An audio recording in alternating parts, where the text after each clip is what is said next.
Hi, thanks for coming back to check out my video. I'm going to show you how I cut my DIYFish inserts. And these are all the items you need to have on hand: a ruler, a craft knife or a box cutter, a hole puncher, a stapler, and of course your inserts and a craft mat. Now, if you're doing this for the first time or if you're not too comfortable, just take maybe a handful of sheets of paper and start with those. Make sure they're all lined up and facing the same way, and staple the outside corners outside of those guidelines or cut lines that are on the page. So if you just stick to the very extreme outside corners, you'll be fine, and make sure everything is lined up perfectly. Now this works best with a metal ruler, and I don't have one, and I've been beating up my plastic rulers and I keep forgetting to buy a metal one. So be very careful when you do this. So what you want to do first is line up your ruler very carefully at the first set of cut lines, and you don't want to go from one end of the page to the other. You want to stay within the cut lines. So you're going to leave a border around the outsides of the page. So when you're done, your scraps are going to come off all in one piece and staple together. That is the thing, so that you can cut your inserts properly and not miss your way. So just put your ruler down and slowly go over from one cut line to the other. Don't go past the cut lines, and just keep going over and over with your craft knife until you reach the craft mat. You'll feel the difference when your blade reaches the mat, and then you're done. You can just check it, push a little bit, make sure you're through, and then just flip your page around and start on the next side.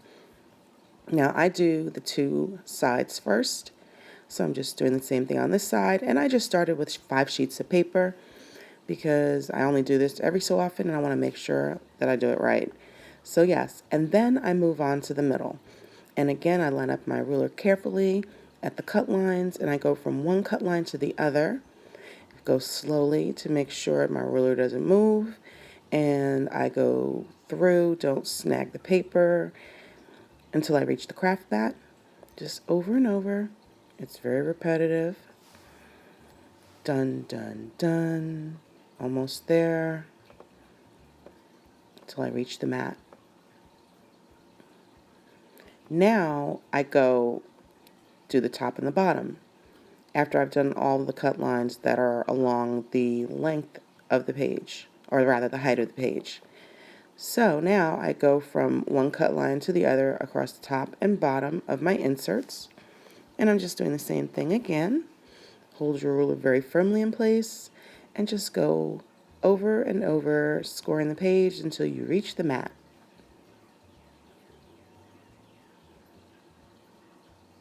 Here we go again on the other side. Remember, you're going from one cut line to the other. You're not going from one end of the page to the other. And once you're done, everything comes off in one piece. And, let's just get that done right there. Didn't quite go all the way through. You can just use your craft knife or a pair of scissors if you have any little bits that didn't quite make it through. And then you're done. Now I'm moving on to the month, and you basically do the same thing. The difference is you're not going to cut through because, as you might know, if you've seen any videos, the month is just one sheet and it folds up. So you're only going to make one cut, or rather, you're only going to be cutting around the outside. You're not cutting through the middle like you would for your daily inserts. So just line up your paper. If you've got more than 1 month, and I just have 2 here, I cut about 2 months at a time, and get your ruler lined up next to the cut lines and go from one cut line to the other. Don't go past. The other thing, if you go past and you cut off the paper instead of leaving the ends attached the way we did before, you're going to find that you can't find your cut line. You don't know where to cut. So that's the other reason why you want to keep everything in place. And I have to say, Fish has an awesome video. She doesn't say a word. You just watch what she does, and it's very simple, and it's a very elegant way of getting it done. And I looked and looked at different videos or tried to find different videos of how to cut her inserts, and I think I might have found one, and then I found hers, and I was like, oh my gosh, this is so simple. I thought it was so hard. I'm telling you, it's those lines, they may throw you off. But I figured I'd make my own with words for those people who need to hear it as well as see it, because I'm one of those people. So, yep, don't go from one end of the page to the other. The cut lines are your stopping points. So now I'm just going along the top and bottom of the monthly insert from one cut line to the other. Yeah, and I'm suffering some technical difficulties. I tried to cut down the other way, and I just couldn't get it right. I was cutting up my ruler. I'm telling you, you really need a metal ruler for this. It works much better. Craft knife is sharp. And I do not have my weekly pages. I forgot to get those printed.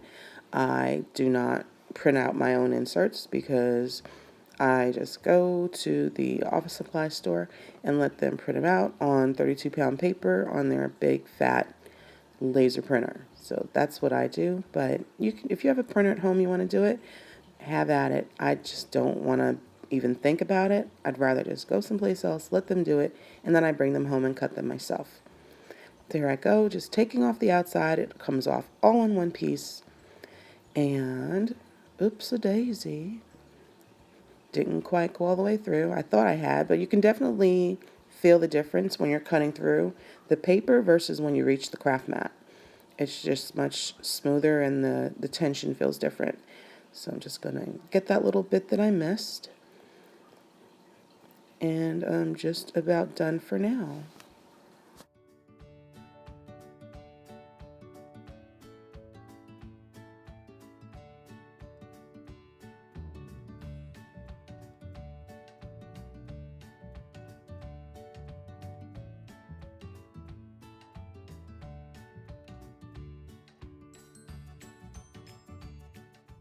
Now I'm just going to fold up my monthly along the fold lines, and then I am going to punch some holes in it.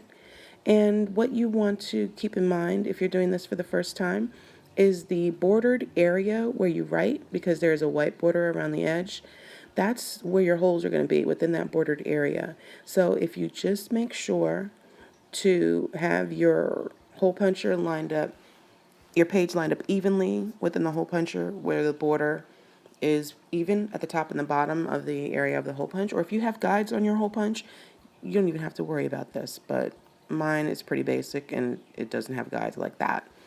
So I just make sure I'm within that area, and then it punches perfectly and consistently just about every time. So now I'm all folded up, and then I just make sure, as I remember, I've got it the right way. Now I'm just going to pop this into the hole puncher and make sure it's even with the border along the top and the bottom to make sure it's evenly spaced in between the hole puncher. And I'm just going to punch holes and then try it out in my planner. And once I know I'm on the right track, I just punch through everything. One very important thing to note is the border on one side of the page is wider than the other. That's the side you want to punch. So pay attention. And thanks for watching.